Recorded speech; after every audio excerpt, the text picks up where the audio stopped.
Thank you. Before I begin, please turn off your cell phone and your mobile device. Thank you.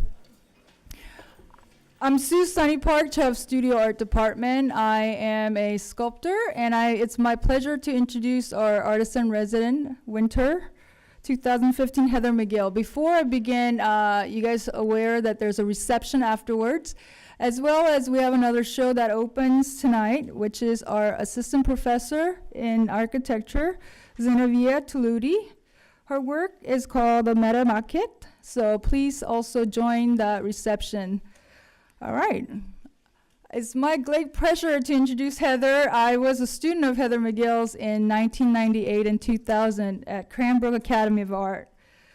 Heather was my teacher who have taught me how to be disciplined and also to understand as an artist that it's just not making your own work, but also context, you're not the only one making the work, but to place yourself in the larger context of how your work is similar and different from other artists' work, and that really have helped me to see myself as a part of a group. Heather McGill was studied in University of California, Davis, and received MFA from San Francisco Art Institute. Prior to becoming artist-in-resident head of sculpture, Department of Cranbrook of Art, she also taught at University of California, Berkeley, and New York State College of Ceramics at Alfred University. She has received grants from both permanent and for her temporal installation from the National Endowment for the Arts and NEF Foundation, for Foundation, California Art Councils. Just a few highlights of her awards include CRES Art Fellowship, Louise Comfort Tiffany Biennial Award, California Art Council grants, and 4 foundations. And of course, she has extensive exhibition records, but just want to briefly say that her best friend Monty's here joining us, and also her dealer, Alan Miller, is here also in this lecture. So she's represented by the Miller Yurzersky Gallery in Boston, Massachusetts. And her very recent show was at Columbus Museum of Art at Columbus College of Art and Design in Columbus, Ohio. And she was here in Burlington City Arts last year, 2013. And she showed at Grand Rapids Art Museum, Museum of Contemporary Art Detroit, Sculpture Center in Cleveland, CRES Art Museum, Michigan State University, Weatherspoon Art Museum, New Mexico Museum of Art, Tang Teaching Museum, International Print Center, Craft and Folk Art Museum, Noller and Company in New York, as well as Detroit Institution of Art, and Serpentine Gallery in London, and the list goes on. And she has a lot of her work is collected all across various corporations and headquarters, along with the museums. And some of the museums are Miami Art Museum, Detroit Institute of Art, and as a Dalmer Crystal World headquarter. She also participated in a lot of lectures and panel discussions as well.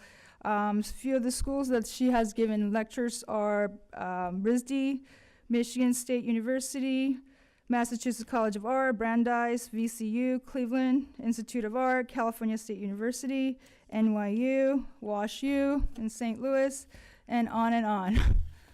And just a few highlights of her publication include the Boston Globe, Art Paper, Art and Craft Magazine, Surface Design, Art Forum, you name any art publication, she's been featured. So here she is ready to begin her lecture. About a decade ago, she moved to Detroit, and I think her interest for taking the position is because due to the Detroit being the city that exists of the car manufacturing. So she actually took the advantage of learning.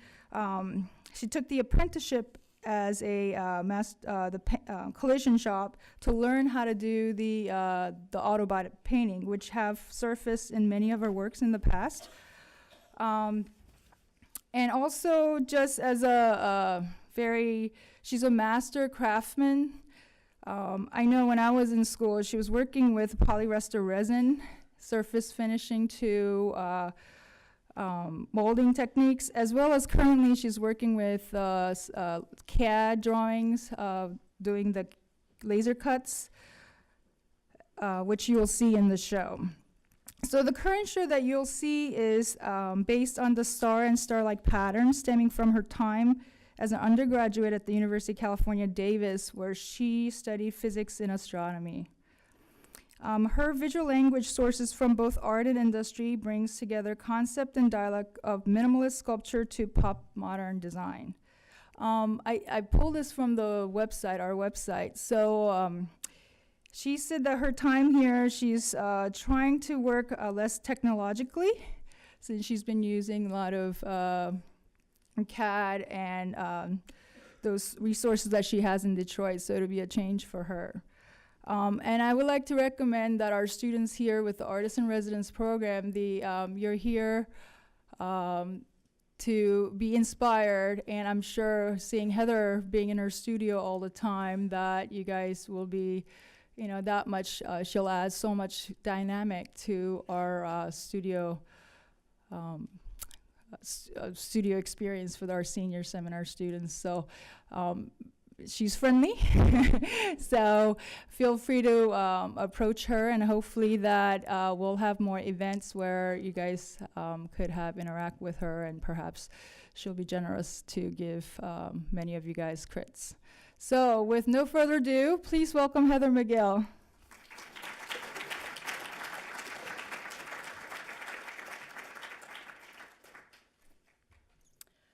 Okay, what's there to say? I think you covered it. So I want to begin by thanking Dartmouth College for this opportunity and bringing me here to New Hampshire to be part of this program. It's really an honor. And I especially want to acknowledge Jerry Otten for his time and attention to the details of my exhibition and residency. It's been terrific. Thank you so much. Okay, so as Sunny mentioned, I became the head of the sculpture department at Cranbrook Academy of Art in the early 1990s, actually. So I've been there over 20 years. And this prompted a move from New York, where I was living at the time, to moving to Michigan. And this geographical move greatly impacted the content, materials, and construction of my work. Cranbrook's own design, so I'm teaching at Cranbrook Academy of Art, which has this amazing legacy as far as a design legacy, both 2- and 3-dimensional design, as well as the historical significance of Detroit as the epicenter for the automotive manufacturing and the introduction of automation into labor practices. This became seminal to my thinking. These influences provoked a philosophical shift in my studio practice. So this move, the proximity to Detroit, began another kind of a trend of thinking that has followed through for the last 20 years. I began asking how an object makes its meaning. And this is not the same question as asking why the object exists, as why is a broad philosophical inquisition that turns the eye away from the object, back to the person, and therefore the culture that produced it. So this is a shot of me in the booth at Cranbrook. And so when I came there originally, when I arrived at Cranbrook, it was a casting school. It had, again, a legacy of casting with the previous artists in residence. And one of the things that I first wanted to do was to change up the kind of materiality that the students were using, because I realized that this would change the way the work looked coming out of the school. So the school invested in 2 downdraft booths with outside air source. They were state-of-the-art at the time, and students could play with plastics and resin and fiberglass using safe practice. And of course, that was beneficial to me. This is me spraying a piece that you're going to actually see an image of finished. So I moved to Detroit, the booths were built, and I began using the technology of the area.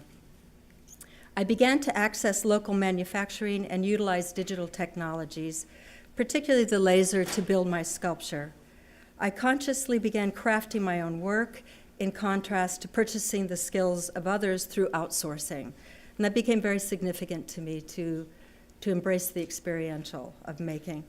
Developing these necessary skills allowed me to embrace and learn the aspects of making, especially color, and that began to hold equal value to other formal properties. I began to consider the use of color and patterning as significant as a formal building of my work as much as space or time, volume, other practical or baseline building. Using the inherent color of materials became less interesting to consider, but rather create a sculpture grounded in the awareness of its own artifice. So artifice became part of the building process. It's something that I was thinking about as I was building my work. All right, let's see if I can, yeah? Yes, okay. Just to give you a sense of scale, this is a top part of a, not loud enough? Oh, sorry. Just to give you a sense of scale, this is one of the pieces that you're going to see later in the lecture in my booth at Cranbrook, and here I am painting.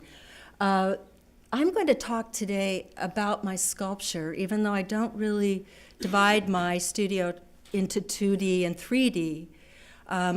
It's been a desire of mine to merge both the sculpture and the flat works, the framed work, as closely as possible. So there's a lot of crossover in methodology and concerns. Oops, sorry, went the wrong way. Okay. In 1995, I was asked to participate in an exhibition at the Detroit Institute of Arts, which is the biggest historical museum in Detroit. The show was called Intervention, and artists were asked to intervene with a particular piece or period in the collection. And that was very in vogue at the time of this exhibition, where artists were brought into a museum with a historical collection, and artists were asked to relate to the work that was on display. This piece, titled Means of Self-Narcosis, was significant to my studio practice in two ways. It is the first instance of working perpendicular to the wall, and I will later return to discussing this formal trope in the lecture, what this means to me as I show the work as I develop the lecture. And secondly, my recognition that the exhibition brought to my kind of consciousness, the recognition that that the preoccupation of artists, the concerns of artists, both conceptually and formally, tend to recycle through time. The structure of academia teaches art history as a series of stacked events in a linear timeline. This leads to this, to this.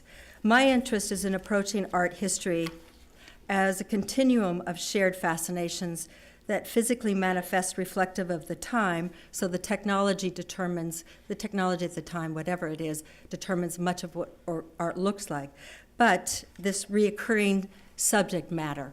So it manifests differently, but the thoughts are the continuous, they're the same. I chose to intervene with the Luminous Room at the DIA. Luminism is an American painting style from the mid to late 1800s, characterized by the emphasis on the depiction of light, painting with nearly invisible brushwork, and most importantly, depicting a transcendent atmosphere. Painters included John Kensett, Martin Heed, and depicted here Syria by the Sea by Frederick Church, which was painted in 1878. By hanging the sculpture perpendicular to the museum wall over the painting, I am establishing a confrontation between the physical, the sculptural object, and the representational, which is the painting. The sculpture was lit to cast a shadow that bisects the painting and creates a double column. So obviously, that's coming from the sculpture, and this is the column that's in the painting. Framing the point of attachment, so point of attachment for the sculpture is this little gold antique frame. Framing the point of attachment of the sculpture to the wall is an ironic device of mimicry. In relation to the painting below, my gold frame flatlined the existing signifier of value in the room, since all of the paintings of the Luminous period in the room were, of course, ornately, the gold frame was ornately kind of signifying the painting. Across the surface of the sculpture is a lifted pattern by the op artist Paul Feely, painted in iridescent pink lacquer. The shape of the sculpture itself is taken from the schemata, the drawing, of a World War II submarine rudder and is meant to contradict the romantic image of the Frederick Church painting with the physical facts of the material world. So what I built was this piece that would then engage the painting below, lock a relationship between the representation and the physical.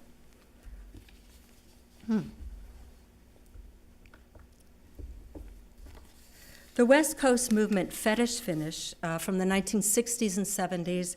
I am a native Californian. I grew up in California, born there. My family's like 3 generations of California.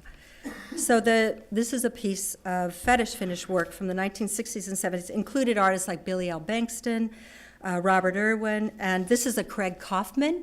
It's injection molded, vacuum-formed plastic that's been back painted with lacquer. So he's considered a fetish finish artist. And then the beautiful work of John McCracken. This is a later piece, but he's known for these columnar forms with exquisite surfaces and coloration. And this is a piece from the 2000s that was installed in Chelsea. I actually saw this. Like luminism, fetish finish is also characterized by the preoccupation with light and the gestureless surface, which omits the presence of the hand, yet 100 years separates these two movements. We can also find these properties in the pursuits of Oliver Eliasson, a contemporary artist that most of you are familiar with, or the atmospheric spaces of James Turrell. The study of light often intersects with the study of optical illusions. Marcel Duchamp is credited with the early experimentation of what is called the stereokinetic effect that we see in his rotorelief pieces, which he began researching in the early 1920s. Rotary movement enhances the impression of depth seen in patterns of concentric rings. This rotary demosphere from 1925 is in the collection of MoMA. So many of you might have seen it. It's a flat disc painted with these rings, and as it moves, so you can see the motor, it's motorized so that it moves, and this creates this illusion of depth within that little glass area. I share our culture's fascination with optical illusions and began experimenting with sprayed surfaces on my sculptures 20 years ago, initially apprenticing, as Sunny said, in a chop shop in Detroit. So I moved from California to New York to Detroit, and I know nothing about this process of painting or the automotive surfacers. And so I apprenticed at a shop that was quite notorious at the time called the Dead Brothers. Swear to God, the Dead Brothers. So I worked there. I am in my late 30s. That's when I moved to Cranbrook to take over the head, and began sanding Bondo. They let me sand Bondo. So if anybody in the audience has sanded Bondo for 8 hours a day, you can imagine what that's like. I was never allowed to touch a spray gun or touch a car other than just sanding with 180 grit or 200 grit, 220 grit all day long. And I think that though it's an indicator, I've always been, I don't consider that an esoteric methodology, but it's unusual. It's not taught in art schools. It's a little more common today, but I'm drawn to those kind of processes. I'm drawn to working with materials from industry. So when you look at my sculpture like the DIA piece, you're looking at a boat building technology. That's how I learned that. I drove to a company in Detroit that built boats and interned there, but they're just these generous, fabulous, primarily men or exclusively men working in these shops that gave me the time because I was interested in the process. And the whole building of the sculpture, the lace cutting, all of this is the world of men that I engaged with there in Detroit. I primarily use candies, which are paints developed in the late 1950s by the automotive industry, but actually really candies, which I'm sure you've seen these on automobiles, but were really customizers developed those, meaning men that were interested in the surface on the car, in their garage, in not really high-tech conditions. So the early candies were actually inks that were fugitive, and so they would paint this car in this amazing cherry red and 2 days out in the sun and it's gone, the color's all gone, because they hadn't really developed the technology, but this is how it evolves until they get to the point we're at today. So to create a candy, you spray numerous coats of paint. You start with a metallic base coat, then you build up 20, 30 coats of transparent color to give that illusion of depth. You know it's on the surface of the car, but it gives that illusion of much deeper than actually is physically represented. So I'm going to show you overall and detail shots of some of my sculptures to show you how I build into the piece different ways to manifest light, different ways to orchestrate and play with light with the painted surface. So these are some of the pieces.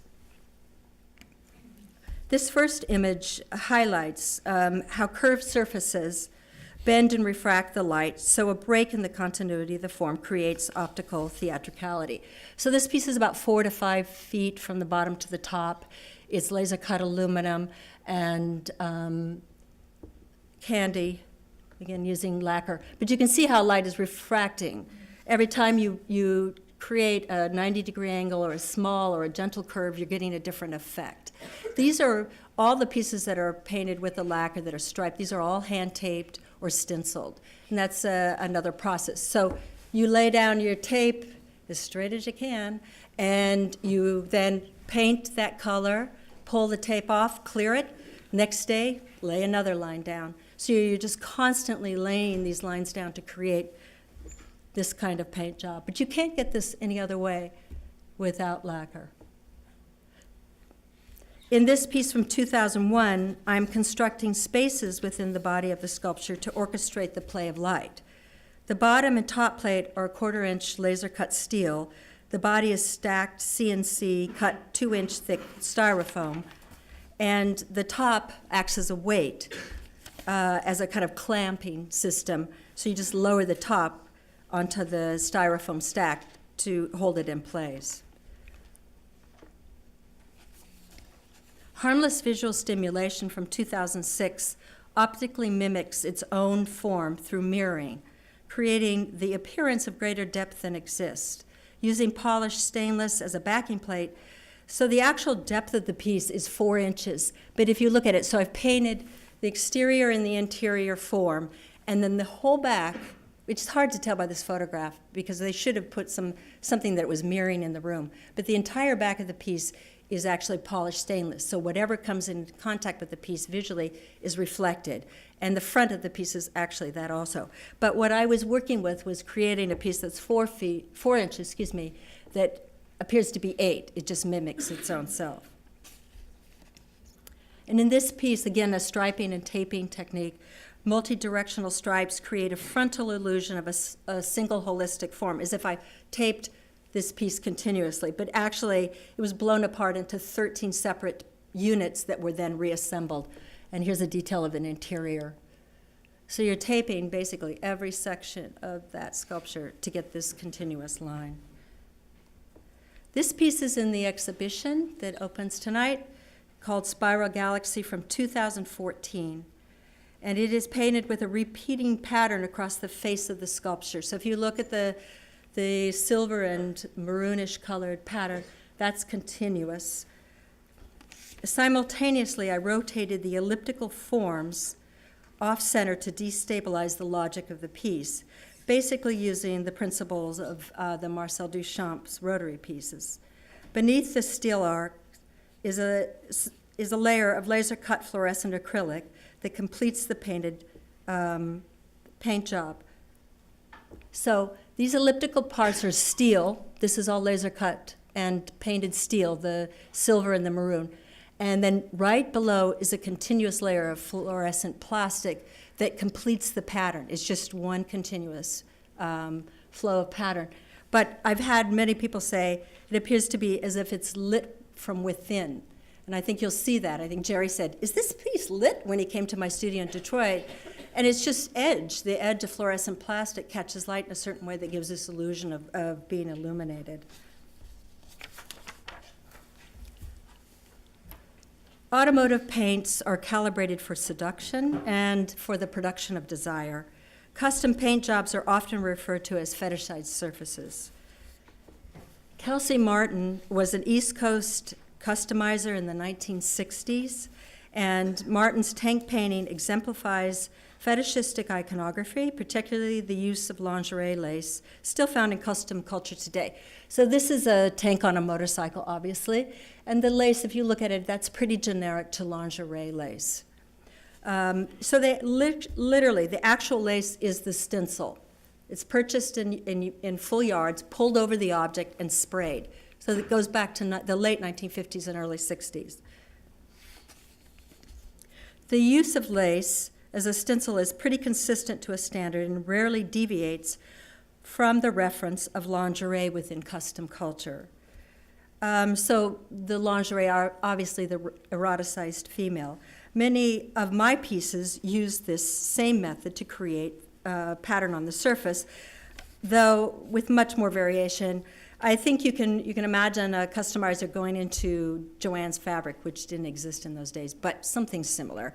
They'd always reach for that one lace. You could just see them always going, yes, that's it. That's right. For me, it isn't like that. I'm looking for, I don't know what I'm looking for. I'm just trying to find something that I can spray through that's going to create some sort of disturbance or patterning on the surface of my work. So I use that. I lift that completely and use the lace as something that I spray through. These patterns created by the everyday textile are intrinsic to my work. I have a massive textile inventory and spend hours shopping weekly for a new discovery. I mentioned the everyday textile because I look for the authorless and low-value fabrics whose iconography is deeply connected to pop culture. So, you know, at Joann's, many of you have been in there. I'm just using that as an example. They'll have seasonal fabrics. They'll have all different kinds of fabrics that just represent the quickly moving, the non-spectacular designs. But those are the ones that the lower the value, the more authorless, I'm really interested in using those. Those find their way into my work. So I developed the overall pattern using a system of spatial hierarchy, essentially one plane over the other. This piece from 1995 is an example beginning with a floral lace pattern, followed by a plaid or grid, followed by a dominating translucent biomorphic pattern that reveals and conceals the subsequent layers of paint. So basically, I'm creating a fore, a middle, and a background in my paint job. So if you looked at, if you got up and you saw the piece in real, you'd see an orange background with a light, I think it was a maroon lace pattern way back on top of the orange area. Then I put an argyle, which is a grid system, and then the biomorphic kind of green gold color is over the top. So that it creates, again, it pushes that space within the surface. It's such a fine little space. It's a tiny, very minimal as far as actual physical space, but you can really create this illusion of grand space by using that method. My intent was to create an amalgam of shape to pattern where neither is the informant or the decipher of the other. It is important that both the pattern and the form project a sense of specificity, yet neither concretely resolves the other into an identifiable form, rather remains enigmatic. So what I'm saying is, when you're looking at this, I don't want the pattern to define the form or the form to define the pattern choice. That I want them to stay in a kind of detente relationship where they never quite lock and decipher each other. That's very important to the way that I develop these paint jobs. In Pull My Daisy from 2007, this piece takes its title from a sexually suggestive poem written by Jack Kerouac in the late 1940s. And the daisy pattern edging the perimeter of the piece is a formal device that functions also as a sexual innuendo. So, though that appears to be a metallic piece, it is laser-cut aluminum, but it's been primed and completely covered with anything from silver to charcoal paint. The daisy pattern edging the perimeter of the piece is a formal device. To pull my daisy would literally unzip the piece of sculpture. To extract the flower border is to deflower the sculpture. So along the edge, you can see I've used a daisy pattern all along the edge of the piece. I often use floral themes in my painting, primarily because it is a common imagery in lace production. But floral motifs can be used as an example of the mutability of imagery in our culture. The term flower power was a slogan attributed to the poet Allen Ginsberg in opposition to the Vietnam War. It was a non-violent ideology against materialism and conformity. By the 1970s, printed textiles co-opted this ideology, and flower power, once synonymous with counterculture, would become popular culture with no politic whatsoever.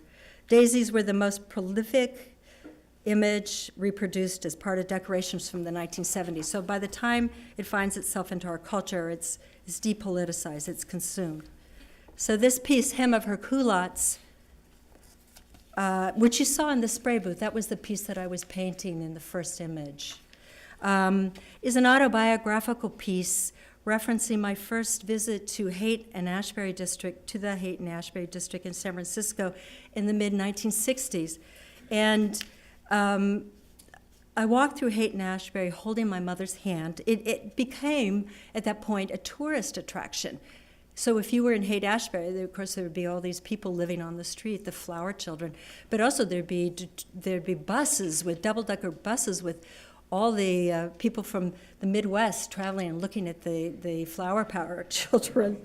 So I'm walking through along with my mother, holding her hand. I'm wearing a pair of culottes, and of course they have a floral daisy pattern all along the hem. So this was my first encounter, and I wanted to kind of remember that moment by painting this piece and calling it the hem of my culotte, because it was my first encounter with counterculture. And I did not understand it. I did not understand what the counterculture was, but I knew I wanted it. When I got old enough, when I was old enough to leave my family, counterculture was the route. I was going. So I want to briefly discuss the importance of fashion and the construction of taste that influenced my studio practice. Most of us share the belief that taste and consumption are closely linked, that taste to a certain degree is constructed and leads to cultural patterns of consumption. This collection of images are torn from the pages of women's fashion magazines, such as Vogue, Elle, Women's Wear Daily, and have all been integrated onto the surfaces of my sculpture. So you can see they're just torn from, I'm giving you a kind of a swatch of just magazine pages torn from the magazine. And I want to say that I look at a lot of different women's fashion magazines, and so when they're like this, they're presented in this way, they have been used, but there's also a stimulus. I am stimulated and realize that they have produced a sort of desire, otherwise I wouldn't rip them out. I'm not interested, though, in the inclusion of the sociological implications of this source material in my work. We all know that fashion magazines are, by and large, sexist and racist and ageist. My approach to these images is to extract formal properties that I find provocative and erase or forfeit the decoding of the subject matter, essentially pulling through only the formal properties from the image. So there's this desire triggered, and then it's extracted. So I'm going to kind of riff through a few of the pages to show you how it ended up on the sculpture. So I'm sure this one, I was initially interested in the kind of sexual ambiguity of the model and the Joseph Hoffman chair, because I teach at a design school and I'm interested in that period of design.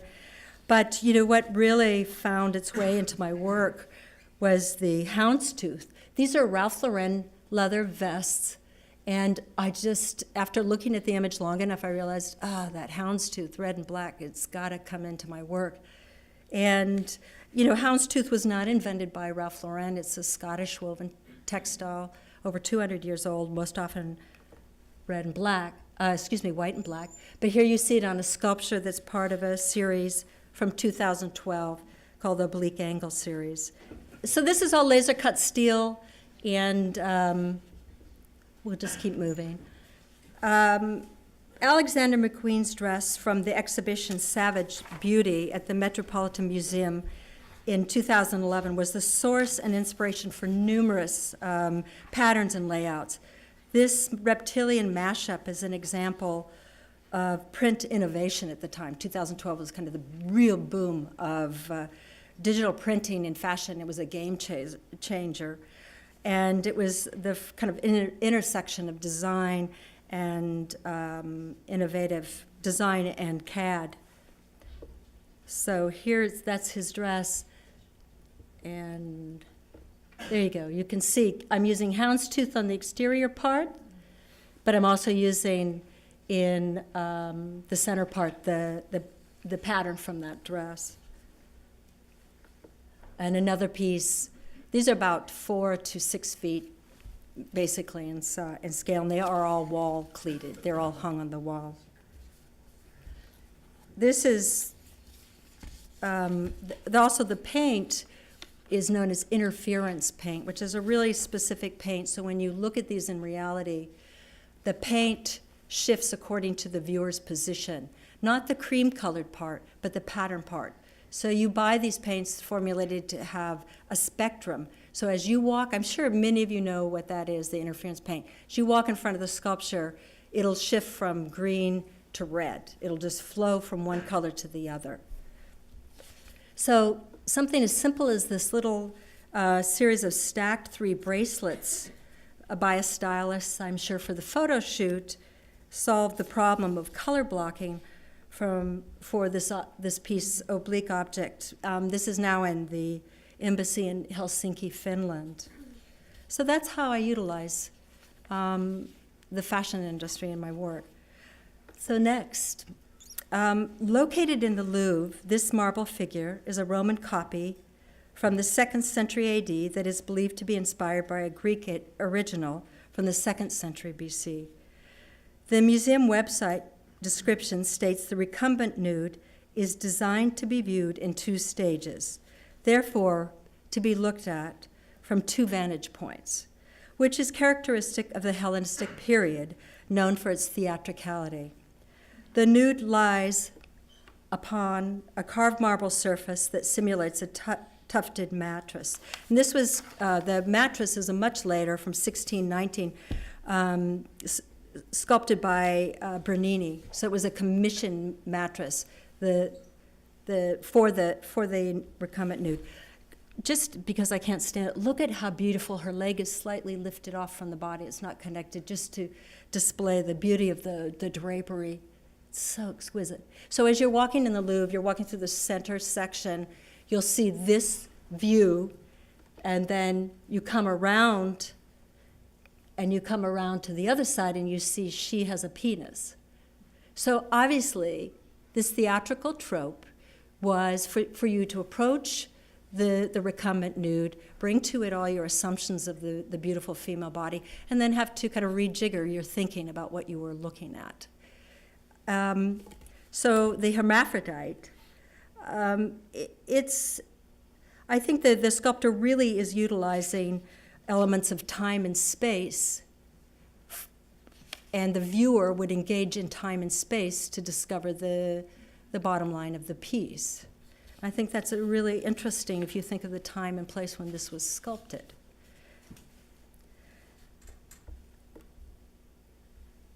We're just switching up here real quick. So a term I've used to describe the mechanics of looking, following on just that previous conversation, the mechanics of looking at my sculpture is the burlesque of the static object, where there is a physical reveal and conceal built into the viewing of the piece, similar to the Hellenistic interest in viewing from 2 vantage points. In the pieces hung perpendicular to the wall, the viewer's body and movement complete the circuit of understanding.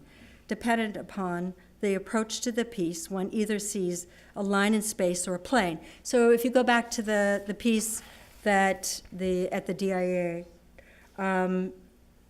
it's actually a very thin piece. It is sculpted to a very fine line. If you walked into that room at the DIA, you would just see a very thin line in space. If you came around, you would see the paint job or the planar area of the piece.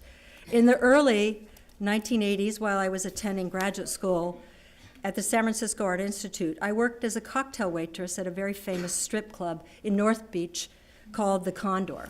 So the main attraction was this woman named Carol Doda. That's Carol on the metal sign, and her nipples at night, they illuminated into two little red bulbs. This was a great club to work at, let me tell you. This isn't like a pole dancing club of today. It was a very different kind of club. It was very social, politicians, people, everybody came into the Condor. And Herb Cain, who was a columnist, a kind of columnist for the San Francisco Chronicle, wrote about the Condor. Who was there the night before? What were they wearing? What were they talking about? So Carol was the first bottomless and topless dancer in America in 1964. So when I was there, she was in her 40s, and she was still dancing. And she came down on a pneumatic grand piano. This is for real. And it would come from the ceiling, and she almost just kind of did this dance called the swim, where she just kind of did this. So there wasn't a lot of aerobics, there wasn't a lot of gyration. She just was topless doing this, coming down from the ceiling. And she did it about 12 times a night. So it was like bang, bang. It was just, she did the same thing over and over again.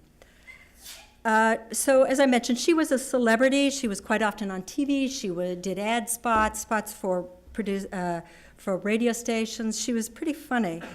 But what I learned most astutely from my 2 years at the Condor, and many of the grad students of the Art Institute worked there, was the study of revealing and concealing in the routines of the strippers. So there were other strippers in the club, but Carol was the main attraction. These routines strictly adhered to a linear progression utilizing time and space, just like the Hellenistic. I realize this anecdote may sound comically absurd, but I feel that many aspects of my practice have come from unlikely influences, such as working in a chop shop in Detroit, or as a teenager, I worked in surf shops in California. And as Sunny mentioned, I began my undergraduate education at UC Berkeley as a physics major, was really struck by a faculty there named Fritjof Capra, who was quite radical thinker. And then I actually transferred to UC Davis and studied art with Wayne Thiebaud and William Wiley and Bob Arneson. So I think I kind of got ahead of myself, but that you can see again. One of the things that I want to say about this piece is that if you look at the piece, again, you're below the piece in the space, but the primary relationship is the piece to the painting, and then you're viewing that. I want to make a mark about that because I'm going to talk about it. A year ago, I was approached by the curator, Michael Goodson, at Columbus College of Art and Design about the possibility of a survey exhibition of my sculpture, focusing on the sculpture that is installed perpendicular to the wall. The piece, the subsequent sculptures that I'm going to show you studio shots of sculptures that use this perpendicular trope, were constructed to engage the viewer's body in a specific way, to orchestrate the experience. So I've eliminated the painting, I've eliminated the reference of the room, and began building these pieces. These are studio shots, so I'm going to show them actually installed in this exhibition. This is a piece owned by the Albright Knox.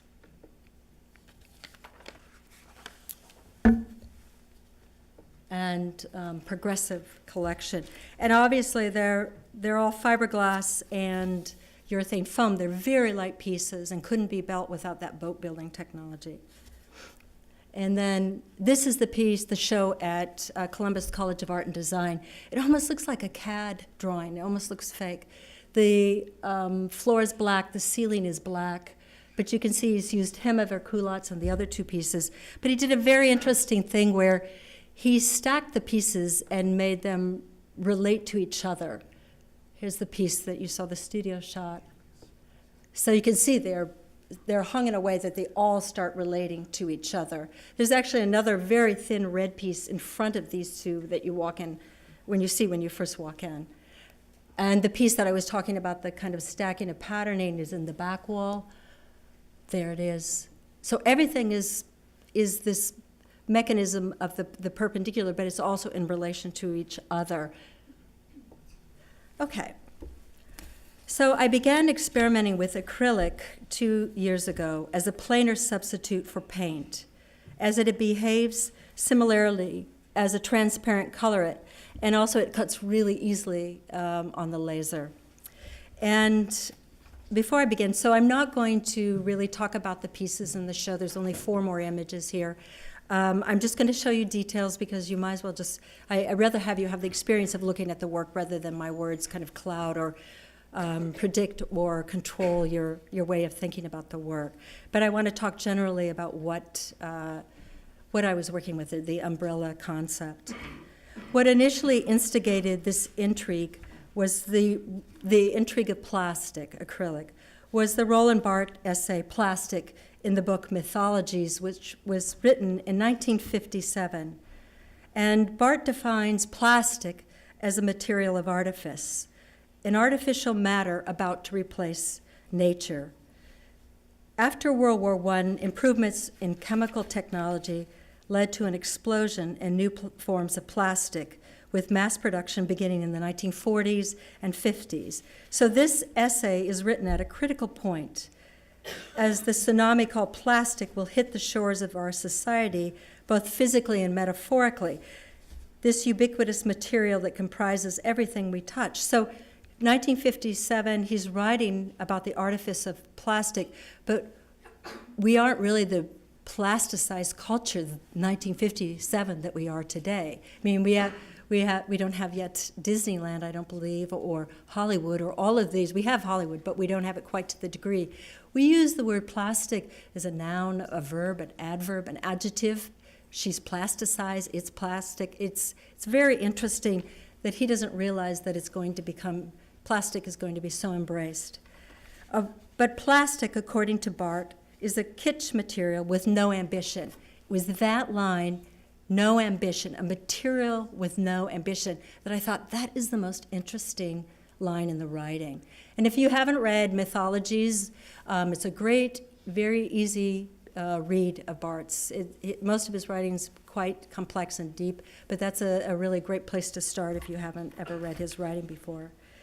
That line is the inspiration for the pieces in this exhibition at Dartmouth. So I saw Barthes' comment as a challenge to breathe ambition and beauty into plastic. So I'm cutting hundreds of acrylic shapes, and then I'm sewing them button style onto a backing plate. And beneath the plastic is airbrushed paper, so it's paper laser cut, and then acrylic paints are airbrushed. And I do want to mention that when you look at the drawings, you'll see that I sewed everything together, right, Katie? Anyway, I sewed everything together rather than using a mechanical attachment like bolts or glue. It was really important to me that when you see that, you sort of note in your mind's eye that the hand is present in this material. The hand going up through the plastic and coming back through the plastic.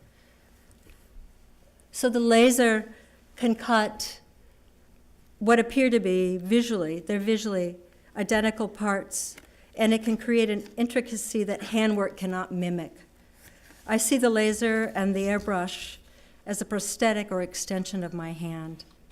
But you have to realize when you're looking at these that these pieces require hours and hours of labor, physical labors, and meticulous craft that to some degree is accumulated, but it also becomes erased. So it's that erasure, going back to some of the movements I've spoken about before. And before I close, I want to say one thing, that the title of the exhibition, Dear Things, Sweet Things, is a line from a William Gass writing, On Being Blue, a Philosophical Inquiry. That's where the 2 shows this year, I derived the titles for the shows of this year. That's it. Thank you.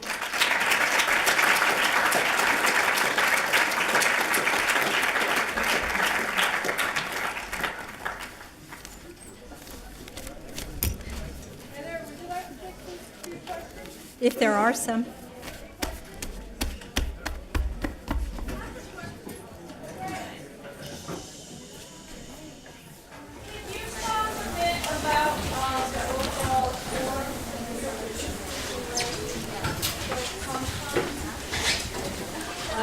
Yeah, of course. If I use a form in my sculpture, or are used, generally they're derived from schematas. Schematas. So the schemata is something that's used to develop a three-dimensional form. But I generally go to forms that are authorless. As I mentioned, the textiles are authorless, but it's also something that's mass-produced. So one of the criteria, there's about 3 or 4 criteria for something to take form, which is that it has to be authorless, it has to be something that's mass-produced. I go from this schemata, and the reason I'm hitting on that is because of that specificity.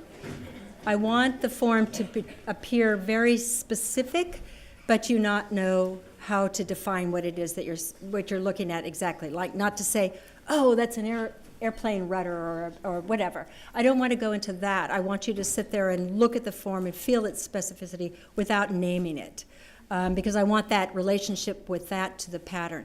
So a whole series that I did were the air bladders from Nike running shoes. In the 80s, Nike created a series of shoes they put these little air bladders in the heel and the sole of the shoe, so filled with air. And what they did to promote the shoe was you put a clear plastic window in the side of the shoe, and you could see your bladder, see the little air bladder. And then they also started assigning those shoes to like the Air Jordan. That's where the Air Jordan came. So it was this pivotal moment for Nike before they became so ubiquitous as a running shoe. I mean, it was a marketing device. But so the air bladders, I was in New York, went to Nike Town to get a new pair of shoes, and saw all the air bladders. They actually displayed them in the store. I was so thrilled because it's such a little articulate shape, but it could be anything, and it could be an air guitar, it could be a clover leaf. So that green piece, the Albright Knox, that's an air bladder. So I never changed the relationship of parts of the found object, but I changed the scale. So some of the objects that are used for the sculptures might be really miniature, and then I blow them up, or they may be like the submarine rudder, very, very large, and I scale it down. So I play with scale, but not linear quality, because I love the line quality in anything, but I don't change the proportions between. So I'm not interpreting that object in that way. Does that make sense? Yes, thank you. Yeah. Yeah. And I was also interested in that page of scraps from fashion magazines, because it felt to me like what's really interesting is to think that the designer also kind of appropriated. I'm thinking of that thing that looked like a snake skin in the middle or something. That came from something else, which is almost like a blend of maybe looking at Frida Kahlo and looking at natural forms and putting it all together. So it's like kind of that ladder of influence. Absolutely. Really is interesting as it gets to your work, too. Yeah, definitely. Alexander McQueen borrows so heavily from he was the designer, Alexander McQueen. He borrows so heavily from so many artists' work. He's dead now, but his work is a real mashup. And I think the reptilian pattern is just this, with digital printing for fabrics, they can just mash up all these different sources and make everything, it'll become one form. But definitely, that's why I was drawn to that. One, it's seductive, it's beautiful, it's strange print. It's a strange print to look at on the body, but his use of art is really interesting. His use of art was really interesting, and I like pulling that forward into my work, definitely. Yeah. Yeah, so I was fascinated by the idea of taking inspiration from sort of commercial artistic applications, so fashion or custom car painting. But one thing I sort of thought of, do you see sort of similar inspiration in commercial digital design, so apps, websites? And do you think that almost sort of generationally, 20 years from now, people are going to be looking at the iPhone for sort of forms to then take into the physical realm and create sculpture based off of? I have a student right now doing that. Already, he's doing a whole series of routers. And we have long, endless conversations about what technology is in culture and how it expires so quickly, the shape. And the interesting thing about the router that he's mimicking is we have all these new routers in the buildings at Cranbrook. Just to kind of tag off what you're saying, it's so interesting because that will be obsolete, and his object will be the kind of mediator to what the hell this thing was. Because 5 years from now, we won't even know what that router did. And so, yeah, definitely. I really think so. Yeah, it's fascinating. Everything's sped up in relationship. The physical world is sped up so much. Anyway, okay. All right, one more, yeah. I had a question about the relation of sex to your work. Sex? Yeah, you seem to have worked in environments, for example, a strip club and an auto body shop that were dominated by males, and yet also drawn inspiration from industries dominated by males, such as the fashion industry, where male artists create artwork to be put on thin, white, attractive white males, and the same thing for the auto body shops. And you seem to have gravitated towards these sorts of environments. So I was wondering what your personal relationship and that of your work was to environments which do focus on men and women and the relation of sex to marketing. Well, right, you're right. When I leave Cranbrook and go down to Detroit and buy all my equipment or buy my paints or buy whatever I'm working at, the moment I leave the gates of Cranbrook, I enter another zone. And all the guys know me because I've been working with them for 20 years. So I go in to get my paints custom mixed, I get my fiberglass, I get my laser cuts. It's all the world of men. And on the one side, I would have to say that everybody's been incredibly generous as far as giving me free information and helping me with my vision. So there's been nothing holding me back as far as that. And I never really felt intimidated in any of those environments. But what you're talking about is the perception of those fields that are sexist, right? And but I'd have to say my personal experience has not been that. It's been the opposite of that. But I think that the reason that's why I bring up the lace as an example of referencing the fetishized automobile is the side of that is the female body. That's what the lingerie is referencing. And often the gender of an automobile, the paint job is the feminine, the female, right? But I don't know any other material, and just as a builder of something, I don't know any other material that behaves in that way. And I also would say that besides Judy Chicago in the early days was considered a fetish finish, and she was one of the few, if not only, women using automotive paints in the fetish finish movement. She left that and, dinner party, et cetera, et cetera. There are very few women that actually spray this stuff. I think I'm very unusual. I think I can't go into a long psychological therapy session with you, because we could go into the complexity of the subject, which is if, as Freud said, a fetish is only a male purview, only, and that fetish was defined by Freud as something that only males had. Females could not have fetishistic impulses because they had no penis. So there's a lot of really weird writings that tie around this, and as to why I'm in this is a really circling in my mind kind of thing, and I like working there. I like that kind of conundrum of being a pretty firm feminist and wanting to live my life in the way that it is, with the kind of mashup or contradictions of everything you just said, and acknowledging it, and knowing I can't get that surface any other way. Unless I pick that gun up and spray that piece and have that experience of laying down that paint and what that means right there at that moment, I'm alive. That's it for me. That's my moment. When I'm spraying my work, I'm there. And, I don't know how to answer. You can see I see exactly what you're asking, but there is a contradiction. I can't answer it in an academic way. I think he just answered. Okay. Really well. And I didn't really talk about methodology, but really it is the painting that is so there, because there's past experience, but you're laying color, and color is relational. Color is about that next to that color next to that. And so every day when you go into the spraying booth, some of these pieces are 30, 40 coats of paint, and you're laying them down every day for 6 weeks solid to get that kind of perfection. But it is this moment that you have in relationship to your work. Your hand holds the gun, it pulls the trigger, the pigment comes out and is across your piece. And right there, you just connected to a physical object in a way that no other experience could create. It's called tacit learning. And it can't be intellectualized. It's learned through rote, over and over, repeating that activity. And it becomes second nature to the body. It's like playing tennis, if you're a really good tennis player, or playing a musical instrument. It's tacit knowledge. You're not born with it, you learn it. And then it becomes you. Sorry, I got off on that. Okay, we done? All right, thank you.